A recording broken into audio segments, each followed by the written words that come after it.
Olá, pessoal, tudo bem? Para você que não me conhece, muito prazer. Meu nome é Serena Alves, eu sou professora de Arquivologia do Direção Concursos. E desde o adiamento da prova da PF, né, para a prova de escrivão da Polícia Federal, eu tô com uma série de iniciativas, tanto no YouTube quanto no Instagram, para poder continuar te acompanhando até a prova. Então, nós fizemos aí um projeto de 50 questões de arquivologia comentadas, né, completamente voltado para o cargo de escrivão. Eu tenho falado também sobre como eu acho que vai ser a prova de arquivologia, né, como é que o examinador vai se comportar em relação à arquivologia, quais são aqueles temas, né, que você pode priorizar, né, dar mais atenção se você já está aí afiado na disciplina. E, além disso, estamos fazendo simulados, né, 4 simulados aí, por nível de dificuldade para que você possa testar o seu conhecimento e intervir, né, para que não dê ruim na prova. A gente não quer que dê ruim na prova, tá bom? E aí eu trouxe esse vídeo aqui também, né, quando eu resolvi continuar te acompanhando, né, depois do adiamento, eu pedi lá no Instagram, pessoal, o que vocês querem que eu faça, né, o pessoal falou, professora, faz simulado, fala dos principais assuntos, faz um resumo pra gente, então, diversas ideias, aí eu venho trabalhando com vocês. Hoje, nós vamos falar o quê? Vamos falar um pouquinho da Lei 8.159 de 91. Muitas pessoas pediram, professora, faz um resumo da Lei 8.159, vamos falar um pouquinho sobre ela, eu tô com dificuldade. De fato, pessoal, é uma lei muito importante para qualquer prova de arquivologia, qualquer nível cai a Lei 8.159 de 91. Então, eu resolvi trazer a lei aqui para você e trabalhar a lei junto com você. Não vou trabalhar a lei inteira, meu objetivo aqui não é dar uma aula sobre a Lei 8.159 de 91. Meu objetivo aqui é te falar quais são aqueles artigos que você precisa prestar mais atenção, como é que as bancas cobram, né, esses artigos. Então, a gente vai ter aqui um bate-papo. A Lei 8.159 de 91 não é uma lei grande, a gente tem ali poucos artigos, menos de 30 artigos, acho que 28, então dá para trabalhar aqui. Meu objetivo aqui é te passar as informações, né? O que eu acho que é mais importante. Então, você vai fazer o seguinte, você vai baixar a lei, coloquei o link aqui embaixo, sempre baixa, pessoal, do site do Planalto, tá bom? Que é onde as legislações ficam, de fato, atualizadas, e a gente precisa dessa atualização, tá bom? Então, baixa aqui, já coloquei aqui embaixo para você, baixa a lei e a gente vai trabalhar junto. Aí eu vou falar, pessoal, desse artigo aqui, isso aqui é importante, já vi cobrar dessa forma, tá bom? E aí a gente vai estudando, né, dando um direcionamento, e aí você vai ficando animado, né, continuando animado aí com a sua prova. Eu tô animada daqui, você tá animado daí? Beleza. Vamos lá, então? Vou diminuir aqui, professora, não fiquem tristes, meu rostinho vai diminuir. Professora, que bom, porque seu rosto é enorme, é mesmo, gente, eu sou caruda mesmo, nossa senhora. Bom, coloquei aqui pequenininho e vou passando a lei com você, tá bom? E aí a gente vai conversando. Se você não estiver conseguindo visualizar, como eu falei, o bom mesmo é que você baixe aí, como eu baixei daqui, e a gente vai trabalhando a lei juntos. Eu quero trabalhar junto com vocês. Isso aqui é um estudo ativo, tá bom? Vamos lá, pessoal. Primeiro, Lei 8.159 de 91. Fala do quê? Fala sobre a Política Nacional de Arquivos Públicos e Privados, pessoal, e dá outras providências. O que eu tenho para falar sobre essa legislação? Primeira coisa, pessoal, é uma lei extremamente conceitual. Por isso que ela cai demais em prova. Ela tem conceitos muito importantes. Então, ela cai demais em prova. O examinador gosta de trabalhar conceito, gosta de trabalhar definição. Então, ele cai em cima da Lei 8.159 de 91. Tudo bem?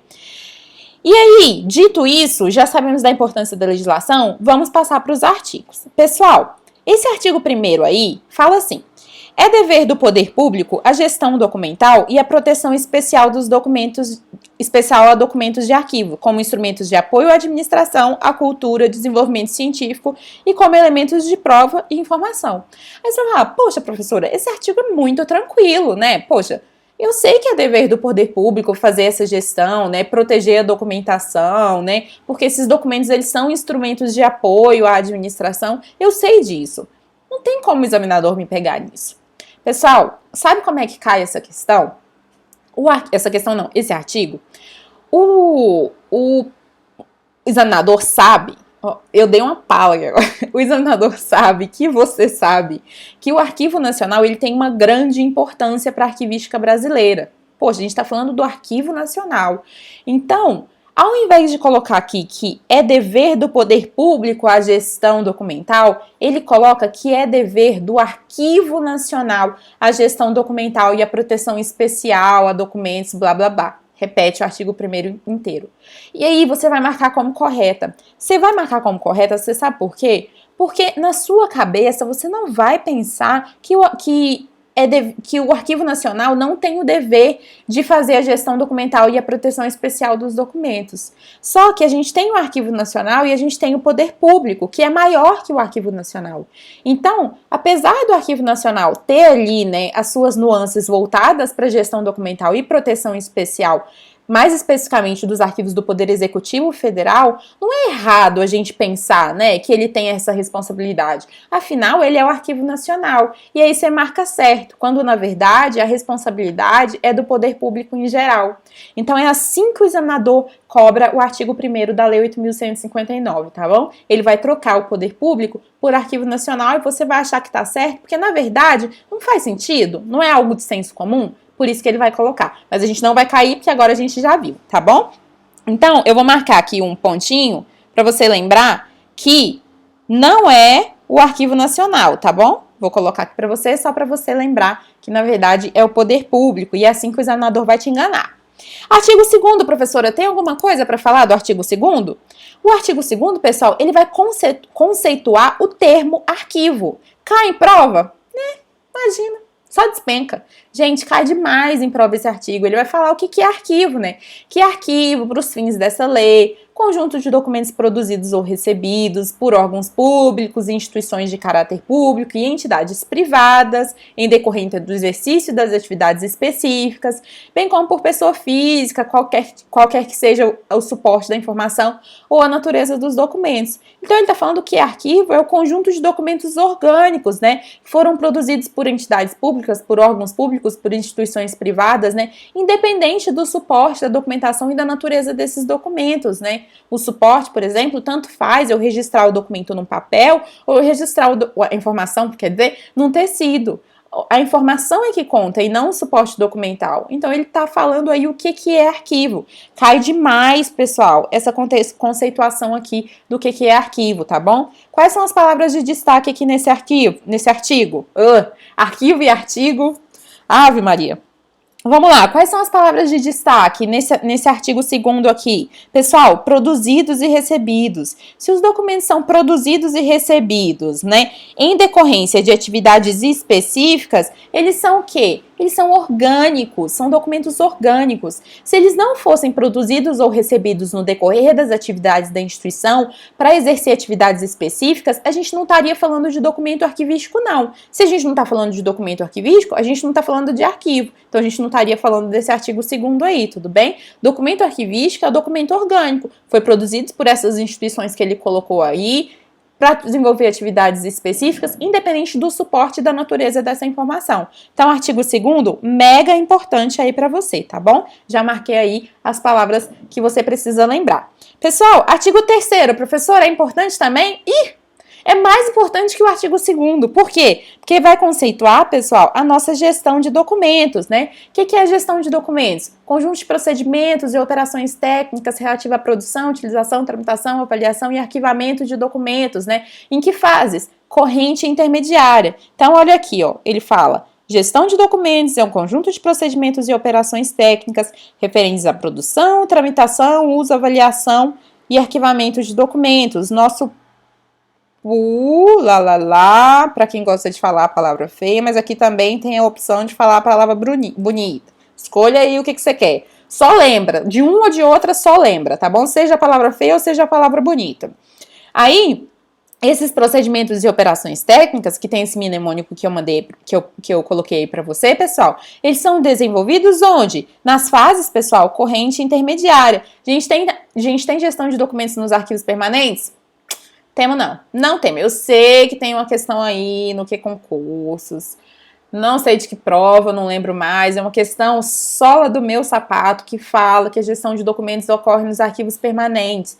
Não é verdade, de acordo com o próprio processo, vocês estão vendo aqui de acordo com a própria legislação, provavelmente ou ninguém entrou com recurso ou a banca não aceitou o recurso na época. Gestão de documentos, fase corrente intermediária, tá bom, pessoal? Então, a gente tem que guardar aí, né, que gestão de documentos, conjunto de procedimentos e operações técnicas. Aí fala aí, né, o mnemônico para você, quais são esses procedimentos e essas operações, né, que são realizadas onde? Na fase corrente e intermediária. E depois, o que acontece? Os documentos, eles são, pessoal, eliminados ou recolhidos para o arquivo permanente. Então, vou marcar uma bolinha aqui, nossa senhora, maior ainda, porque gestão de documentos cai demais e é esse conceito que as bancas gostam. Não é outro conceito, é esse conceito, tá bom? Já marquei as palavras-chave aí que você precisa e já coloquei, inclusive, o mnemônico para você lembrar quais são as fases aí da gestão de documentos, do programa de gestão de documentos.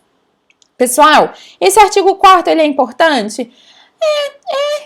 Ele é importante, cai em prova. Ele só está falando, pessoal, que todo mundo, né, tem direito de receber dos órgãos públicos as informações públicas, né, que são produzidas, né, ressalvadas, pessoal, e isso aqui é importante, ressalvadas aquelas informações cujo sigilo seja imprescindível à segurança da sociedade e do Estado.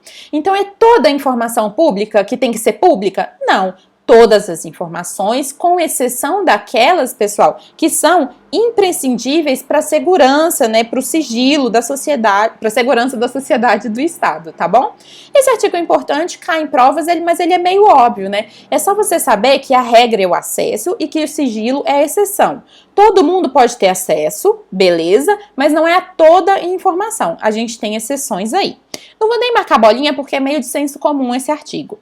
Artigo 5º. Tranquilo, não cai muito em prova, fala que a administração vai franquear a consulta, né? Então, a consulta aos documentos é de responsabilidade da administração pública.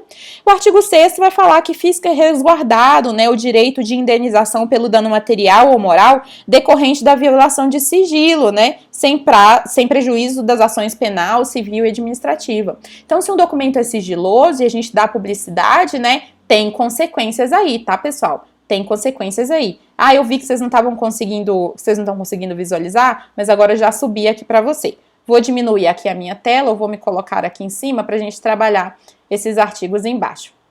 Pessoal, olha só, mais em cima, professor. Aí, vou colocar um pouquinho mais em cima. Pessoal, capítulo 2 dos arquivos públicos, o que é importante pra gente? Ele vai definir o que são arquivos públicos e aí eu já te falo que as bancas gostam de fazer um contraponto entre o que é arquivo público e o que é arquivo privado, tá bom? A gente tem um capítulo aqui, acho que é inclusive o 3, que vai falar sobre os arquivos privados, mas a gente tem que saber, né, que o examinador sempre correlaciona os arquivos públicos e os arquivos privados, então saiba o conceito dos dois. Então, os arquivos públicos, né, pessoal, eles são o conjunto de documentos produzidos ou recebidos no exercício das atividades por órgãos públicos no âmbito federal, estadual, distrital e municipal em decorrência das funções administrativas, legislativas e judiciárias. Então é basicamente um combo ali, né, do conceito de arquivos, mas só que voltado para os arquivos públicos, para as instituições públicas, tá bom? O que é importante você saber desse artigo, pessoal? Olha só, as mesmas palavras do conceito de arquivo em si, tá bom? Produzidos e recebidos, como eu marquei lá em cima para vocês, no exercício de suas atividades, marquei lá em cima para vocês também no conceito de arquivos.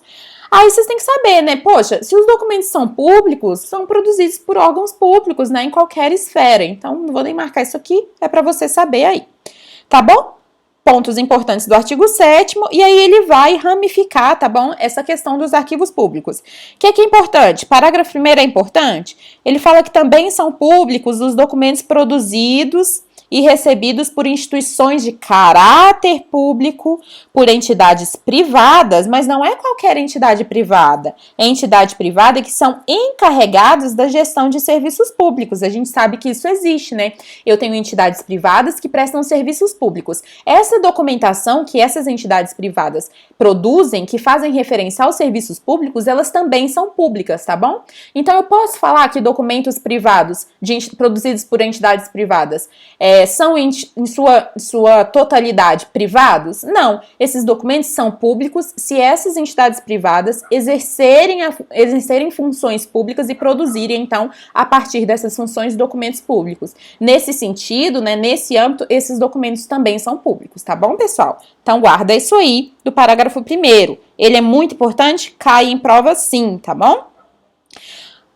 O parágrafo 2º, desculpa, a cessação das atividades de instituições públicas e de caráter público implica o recolhimento de sua documentação à instituição arquivística pública ou a transferência para a instituição sucessora. Então, vamos pensar que a gente tem uma instituição que encerrou as suas atividades. Aí, o que acontece com essa documentação? A gente queima tudo? Bota fogo em tudo? Não, pessoal, pelo amor de Deus, a gente está falando aqui de documento público, tá bom? Então, se essa instituição encerrou as suas atividades e nenhuma instituição absorveu as suas competências, o que acontece com esses documentos? Esses documentos, eles são recolhidos, né, para a instituição arquivística pública na esfera de competência. E se outra instituição, né, uma instituição que foi criada, absorveu essas atividades, por exemplo, esses documentos vão ser transferidos, tá bom? Aí a gente vai ter uma separação do que é o fundo da instituição inicial, tá bom? E o que é o fundo da instituição posterior. Vamos colocar aqui como exemplo. Eu tenho uma instituição A que exercia uma atividade, tá bom? Essa instituição não existe mais. Aí o que aconteceu? Uma instituição B absorveu as atividades da instituição A, tá bom? E aí, como ela absorveu, a instituição B absorveu essas atividades, ela vai pegar os documentos aqui, tá? Vai pegar os documentos da instituição A, tá bom? Esses documentos da instituição A vão ser transferidos para a instituição B. E aí, como é que vai ficar aqui? Vai ficar tudo misturado? Não, pessoal. A gente tem que delimitar muito bem o que faz parte da instituição A e o que faz parte da instituição B, que está exercendo agora as atividades da instituição A, tudo bem? Não é bagunçado, não é desrespeito ao princípio da proveniência de forma alguma. É tudo delimitado, tá bom? É que como as atividades foram absorvidas, a documentação também vai, tá bom? Mas a gente não mistura uma com a outra, não. A gente faz uma delimitação com instrumentos, tá bom? Que vão deixar claro ali o que faz parte do fundo inicial e o que faz parte agora do fundo da instituição B, que faz referência às atividades anteriores, tá bom? Então, é importante destacar isso aí. E aí, se não existiu uma instituição, né? Se não existiu uma outra instituição que vai abarcar essas atividades, se acabou a definir a instituição A gente recolhe esses documentos para o arquivo público da esfera de competência dessa instituição. Por exemplo, se uma universidade encerra suas atividades, para onde é que vai essa documentação? Ela vai para o Arquivo Nacional, porque o Arquivo Nacional é o arquivo público da esfera de competência de universidades, tá bom? Poder Executivo Federal. Beleza, falamos aí do parágrafo 2º, vamos falar um pouquinho do artigo 8º. Os documentos públicos, pessoal, eles são identificados como corrente intermediária permanente. Isso aqui cai em prova, mas assim, isso aqui é bem básico, né? Isso aqui é ciclo vital, você já sabe disso, não precisa estar nem nessa legislação. Vai cair em prova? Cai. Não em relação a essa legislação. Cai em prova porque arquivo intermediário, corrente intermediária e permanente, cai em prova já normalmente, tá bom? Então, vou nem marcar porque nem merece, né? Isso aqui, se você não sabe isso aqui, lascou. Professora, eu não sei disso aqui. Não lascou não, fica calmo, tá bom? Vamos passar aqui, grava aí, artigo 8º, arquivo corrente, intermediário, permanente. Os documentos públicos, eles realmente são identificados a partir dessas 3 fases. Professora, agora eu tô triste porque você falou que se eu não sei o que é arquivo corrente, intermediário e permanente, lascou. Não se preocupe, tem curso de direção, você pode começar do zero, todo mundo começa do zero em algum momento, tá, pessoal? Tô falando isso aqui porque é realmente básico mesmo a gente entender a sistematização a partir do ciclo vital. Então, isso aqui cai em prova, mas não é por causa dessa legislação, é porque cai mesmo, tá bom? O parágrafo 1º, ele vai falar o que é arquivo corrente, o que é arquivo intermediário no 2º, e a gente tem o que é arquivo permanente no 3º. Então, se você não sabe o que é só ler isso aí que você vai entender rapidinho. Não vou marcar porque, apesar desse conteúdo cair em prova, ele não cai em prova por causa da Lei 8.159 de 91, tá bom? É por isso que eu não vou marcar aqui. Artigo 9º, cai, professora. Ele está falando, pessoal, que a eliminação de documentos produzidos por instituições públicas e de caráter público, ela deve ser realizada mediante autorização da instituição arquivística pública na específica esfera de competência. A eliminação de documentos públicos, pessoal, ela não acontece de qualquer forma. A gente não está falando de documento seu, nem meu, nem de ninguém. A gente está falando de documento de todo mundo. Então, a eliminação, ela não é discricionária, ela não é de qualquer forma. Ela não é sem critérios, ela tem todo um critério. Um desses critérios, pessoal, não é somente esse critério, um dos critérios é a autorização da instituição arquivística pública da esfera de competência. Então, se uma universidade que faz parte do Poder Executivo Federal quer eliminar documentos, para quem que ele tem que pedir autorização? Para o Arquivo Nacional, que é o arquivo público da esfera de competência de universidades. Beleza? Bom demais. Artigo 9º cai em prova, viu? Colocar aqui. Pessoal, os documentos de valor permanente, eles são inalienáveis e imprescritíveis. Cai em prova. O que a banca coloca? Que os documentos, eles são alienáveis e prescritíveis. Ou inalienáveis e prescritíveis. Eles tiram, eles mudam a palavra para ter outro significado. Mas você já sabe que documento permanente é inalienável e imprescritível. Não cai nessa, cai demais em prova, tá bom? Passamos capítulo 1, capítulo 2. Tá indo do jeito que eu esperava. Repare, tô levantando os principais pontos para você. Não tô te dando aula da Lei 8.159 de 91. Minha aula é muito mais completa do que isso. O que eu tô te falando aqui são os principais pontos e te falando como é que a banca coloca em prova, tá bom? Vamos lá. Capítulo 3º. Capítulo 3, né? Pessoal, dos arquivos privados, te falei, né? Capítulo 2º, capítulo 2, arquivos públicos, e aqui a gente tem no capítulo 3 os arquivos privados. O que a gente tem que saber dos arquivos privados? Conceito, né? O que são arquivos privados? Conjunto de documentos produzidos ou recebidos por pessoas físicas ou jurídicas em decorrência de suas atividades. Tranquilo, assim como os arquivos públicos. Também é importante colocar aqui para você, ó, que a gente está falando de documento arquivístico. Então, ele tem que ser produzido ou recebido por pessoas físicas ou jurídicas, beleza? E no decorrer das atividades. Porque se eu não tenho essa produção e recepção no decorrer das atividades, e eu já vi que vocês não estão vendo aí o que eu estou colocando para você, mas agora você vai ver. Professora, você é muito maluca. Só um pouquinho. Vamos lá, agora você vai ver. Beleza, olha só, capítulo 3, os arquivos privados, vamos novamente. Esse é o conceito de arquivo privado, artigo 11. E arquivo privado são os documentos produzidos ou recebidos no decorrer das atividades de instituições o quê? De pessoas o quê? Físicas ou jurídicas, pessoal. O que é importante desse artigo? A gente lembrar, a gente está falando de documento arquivístico, então a gente está falando de documento produzido ou recebido no decorrer das atividades. Porque se eu não falo disso, eu não falo de organicidade. Se eu não falo de organicidade, eu não estou falando de documento arquivístico, eu não estou falando de documento de arquivo, tá bom? Então, mesma coisa do conceito de arquivo público. Não muda nada. Só as pessoas, né? Que agora a gente está falando de pessoas físicas ou jurídicas. Pessoal, artigo 12. Alguma coisa relevante, professora? Os arquivos privados, eles podem ser identificados pelo poder público como de interesse público ou social. Então, vai que eu tenho um conjunto documental que tem interesse para a população, que tem interesse social. E aí, esses documentos, pessoal, eles podem ser considerados eles podem ser identificados, né, como de interesse público e social, e aí eles vão, né, fazer parte do conjunto documental público, né? Olha só o que ele coloca. Os arquivos privados podem ser identificados pelo poder público como de interesse público social, desde que sejam considerados como conjunto de fontes relevantes, né? Claro, para a história e para o desenvolvimento científico nacional. Então, eu tenho arquivo privado que pode ser considerado como de interesse público social? Sim, mas tem que ser aqueles documentos que são fontes relevantes, né, para a história e para o desenvolvimento científico nacional, tá bom?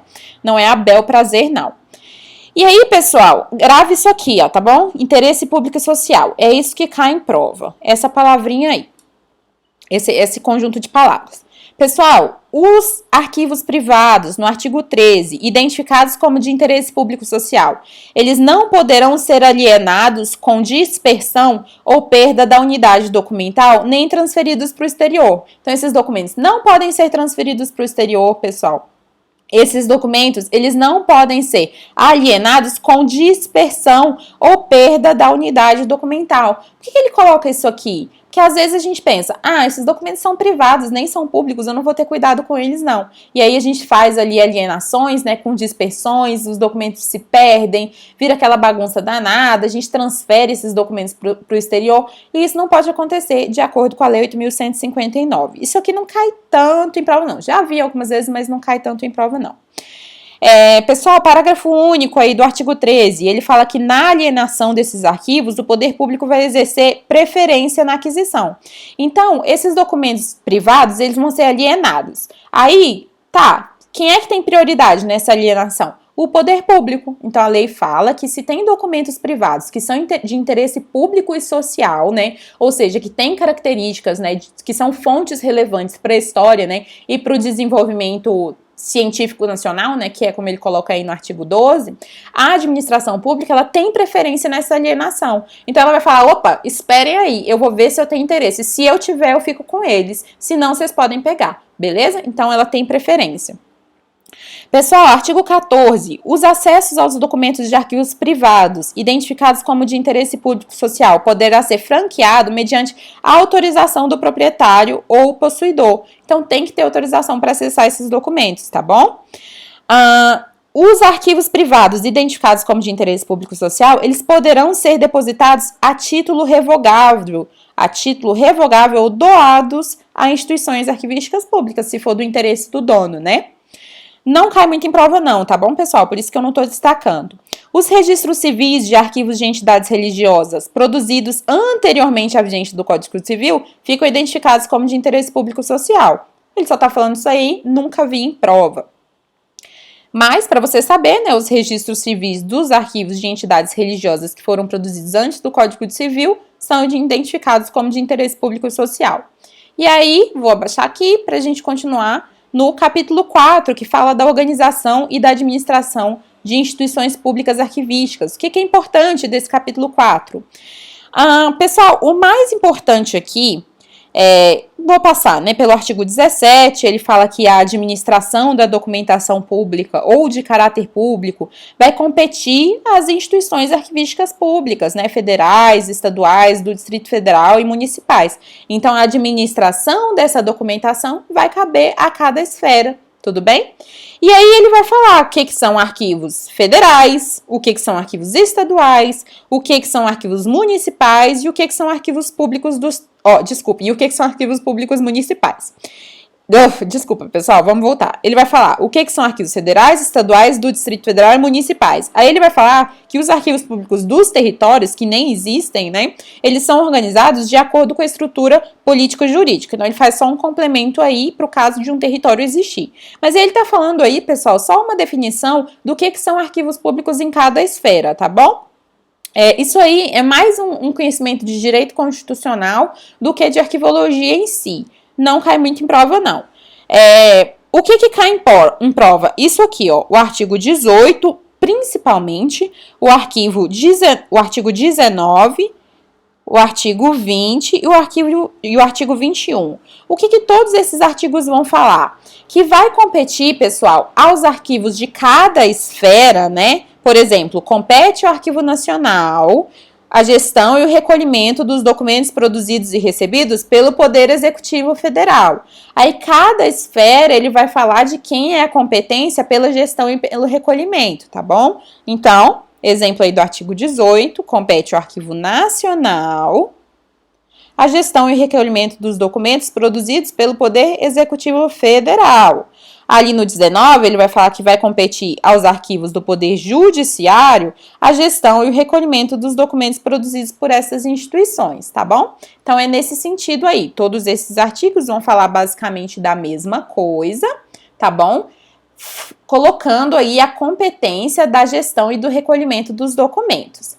O capítulo 5, pessoal, como vocês podem observar aí embaixo, ele foi revogado pela Lei 2.527 de 2011, que é a Lei de Acesso à Informação, tá bom? Então, vocês não precisam se preocupar, mas vocês precisam estudar a Lei 2.527, o ruim é isso.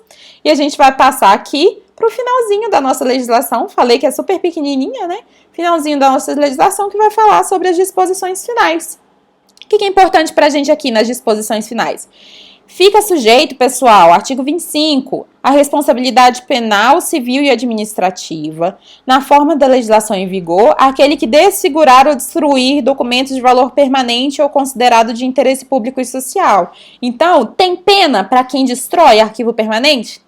Penal, civil e administrativa, tá bom? Documento público não é documento seu, não é documento meu, não é documento de ninguém, é documento de todo mundo e tem todo um critério para que eles sejam preservados. Se alguém faz alguma coisa, né, para poder, enfim, desfigurar, destruir ou qualquer coisa negativa em relação a essa documentação, o poder público vai agir por meio de responsabilidade penal, civil e administrativa, tá bom? Então, não é assim que a banda toca. Ah, professora, lá na minha instituição, o pessoal faz fogueira direto e queima documento arquivístico. Pessoal, sua instituição tá incorreta, tá bom? Isso não pode ser feito. Documento público é coisa muito séria, tá bom? Denuncie esse tipo de atividade. Bom, e aí, artigo 26 da Lei 8.159? Nossa senhora, eu acho que eu vou fazer 3 bolinhas aqui, ó. Que é importante mais, gente. Pensa no trem que é importante, esse artigo 26. Porque, pessoal, é o artigo que cria o CONARC, que é o Conselho Nacional de Arquivos, órgão que é vinculado ao Arquivo Nacional e é o órgão, pessoal, que define a Política Nacional de Arquivos Públicos e Privados. Além disso, o CONARC, pessoal, ele tem como órgão central o SINAR. Então, aqui a gente tem muita questão de prova, muita questão de prova. Ele vai te perguntar, pessoal, quem é o órgão central do SINAR? Quem é o órgão central do SINAR? É o CONARC, porque todo sistema tem um órgão central. O do SINAR é o CONARC, e sistema e rede tá no seu edital de escrivão da PF, tudo bem? Então, órgão central do SINAR, CONARC, tá bom? Todo sistema tem órgão central. Além disso, pessoal, ele vai falar assim que que o CONARC vai definir a Política Nacional de Arquivos Públicos e Privados. Correto. Mas quem implementa a Política Nacional de Arquivos Públicos e Privados? O próprio SINAR. Então, o CONARC define, o SINAR implementa. Cai demais em prova, demais. Além disso, pessoal, o que mais que eu posso falar? Ele vai falar que o Arquivo Nacional não é vinculado, ele é... Como é que se fala? Fugiu a palavra aqui. Aqui a gente tem uma vinculação, a gente não tem uma hierarquia. Eu acho que ficou claro, né? Fugiu a palavra aqui da minha cabeça. Mas ele vai trocar essa palavra aí, tá bom? E aí vai tratar dessa questão em prova em relação ao CONARC. Vinculado ao Arquivo Nacional. E não tem hierarquia, é uma vinculação, tá bom? O que mais que eu posso falar do artigo 1º para você aí? Do artigo não, do parágrafo 1º. Vamos ver. O Conselho Nacional de Arquivos, ele vai ser presidido pelo diretor-geral do Arquivo Nacional, nunca vai cair em prova, e integrado por representantes de instituições arquivísticas e acadêmicas públicas e privadas. Nunca vem cair em prova também. Pode ser que tenha, tá, pessoal? Mas nunca vi cair. A estrutura e o funcionamento do CONARC são estabelecidos no regulamento, nunca vi cair em prova também, e essas diretrizes finais aí, né, que fala do vigor da legislação e de revogações, né. Então, esses pontos aí que eu tinha para levantar da Lei 8.159 para você. Mais uma vez, meu objetivo não é estudar a lei inteira para você, meu objetivo é colocar os pontos mais importantes com essas bolinhas ridículas aí, para que você possa focar nesses artigos, e aí você vai ver, sempre que você responder questões, você vai ver em relação a 8.159 de 91, né? Você vai ver que cobram esses artigos. Então, meu objetivo aqui foi esse, espero que você tenha aproveitado. Foi um pedido, né, de vocês lá no meu Instagram. Vamos ver o que eu posso continuar fazendo aí. Talvez a lei 2.527, mas vou ter que fazer de uma outra maneira, porque é uma lei maiorzinha, mais difícil de ser trabalhada. Aqui eu vi que dava para trabalhar todos os artigos, porque é uma lei pequena, né? Lá eu já teria que separar ali os artigos mais importantes para você, porque realmente é uma lei extensa, né, que fala sobre a lei de acesso à informação. Talvez a gente faça resumo de outros temas, né? Vocês podem sugerir aqui embaixo também, pessoal, tá bom? Outras pessoas já pediram, professora, fala sobre SINAR não, fala sobre sistemas e redes de arquivos, fala sobre a Lei 8.159, então vocês podem sugerir aqui para eu resumir a matéria aqui, né, para que vocês possam ter um direcionamento aí até a sua prova, tá bom? Não esqueça de fazer os nossos simulados. A gente já tem 3 simulados disponíveis aí, e quando eu postar esse vídeo, o número 4 já vai estar lá no meu Instagram, para você baixar e fazer, tá bom? Não esqueça de assistir os outros vídeos, me segue aqui no Instagram que eu vou continuar postando conteúdo para você até a prova de escrivão. E é isso, se tiver dúvida, coloca aqui embaixo, me segue lá no Instagram também, não sei se eu já falei isso, a professora tá falando demais, professora me deixa embora que eu tô cansada de ouvir sua voz. Tá bom, vou parar. Beijo, até a próxima, bons estudos.